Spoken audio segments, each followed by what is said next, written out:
Hey ladies and gents, it's Aristaeus coming to you with a review of Mythic Legion's Lord Aydon action figure.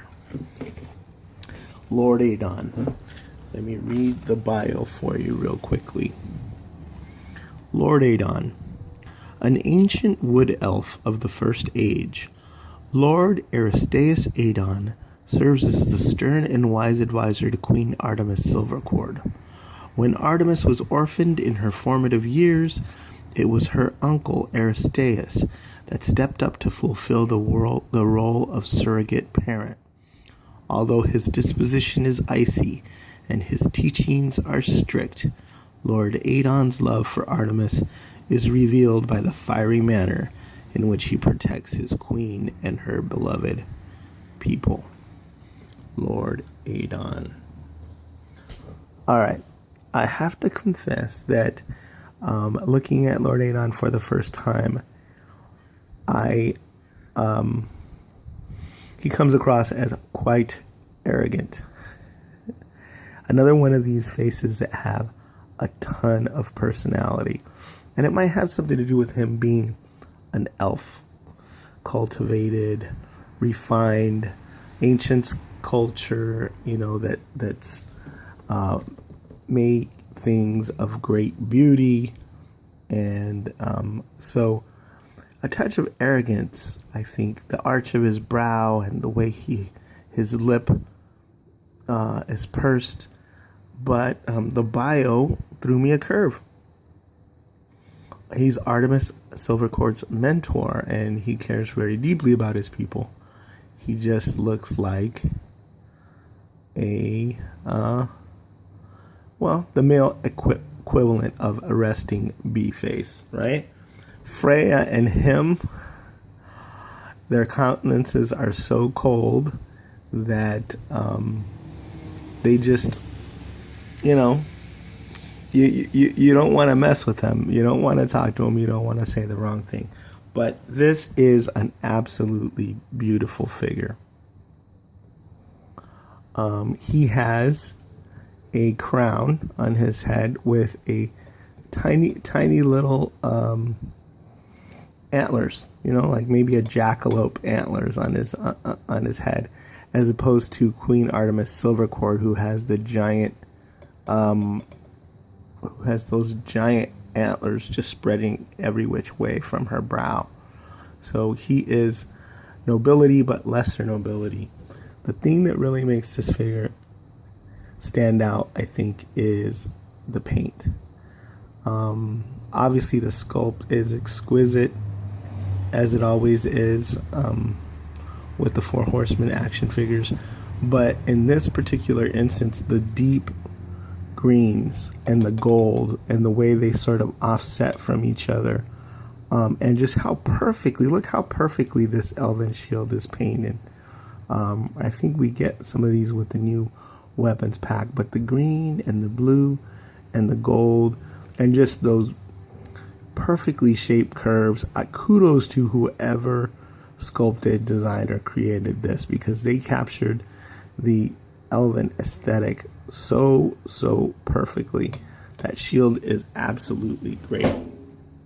For some reason, I don't know if this was a mistake from the factory or not, but this shield came with a clip and an extra clip. Extra stuff is always nice. I don't know what I will use the extra shield clip for, but I'm grateful, definitely grateful to have it. Everything about this figure, his weapons, are just exquisitely painted. I love this metallic green. I think it may be my favorite green. And I know a lot of other people like it. So this is the quiver with the arrows sculpted in. Those don't come out.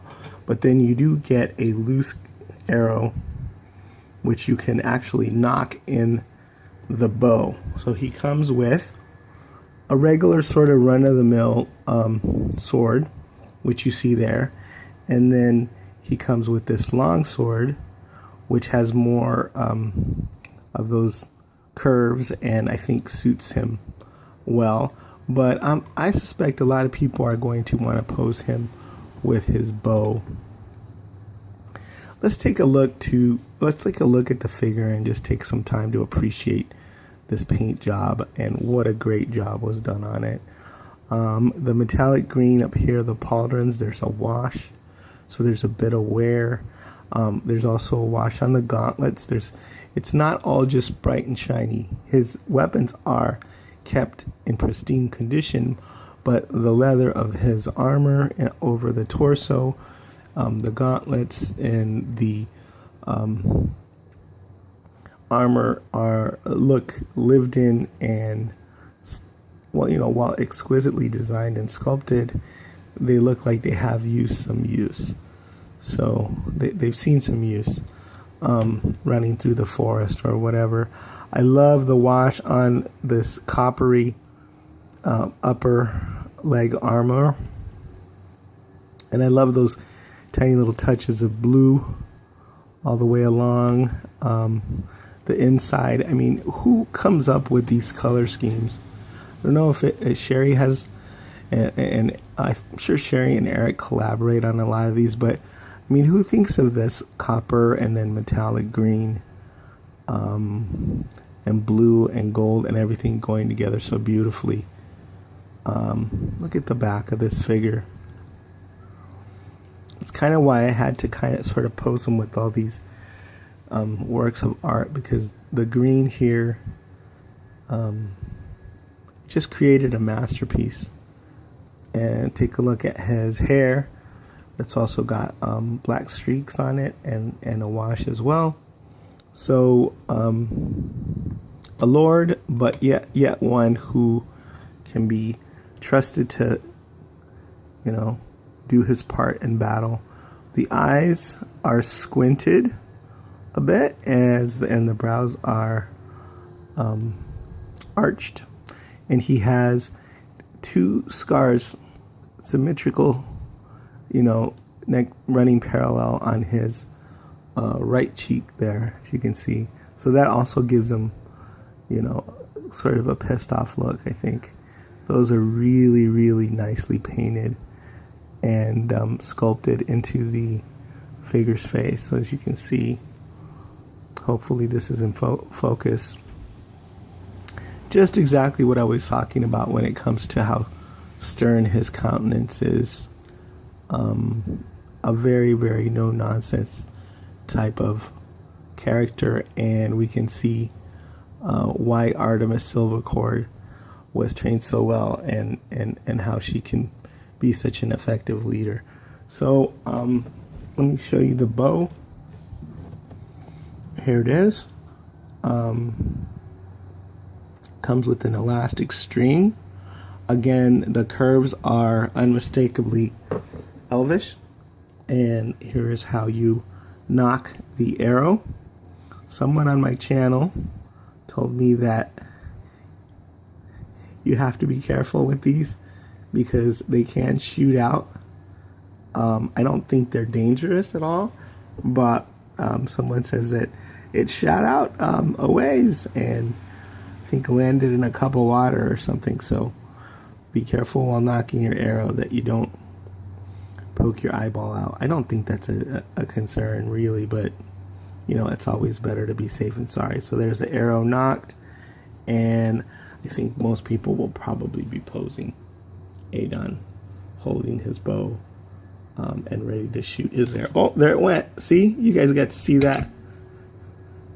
You guys got to see that live. But generally the string would be on the inside, and then he would shoot that way. So probably wouldn't be shooting his arrow and holding it holding the bow at the same time. But anyway, folks, that's Aydon. I have to say that as an elf, he's got to be one of my favorite characters that I've reviewed so far, because in the back of my mind I think I'm going to have some intrigue in his backstory, because he just doesn't seem like a regular run-of-the-mill heroic good guy to me. He looks like he's got some deep dark secrets, or maybe something hidden deep in his heart that we don't know about. I think. No, I was trying to see if he had pupils. No, I think it's just his eyes are just solid like that. So that's another thing that gives him that grim and sort of menacing countenance. All right, let's do it. Signing out. That is it for my review of Lord Aydon.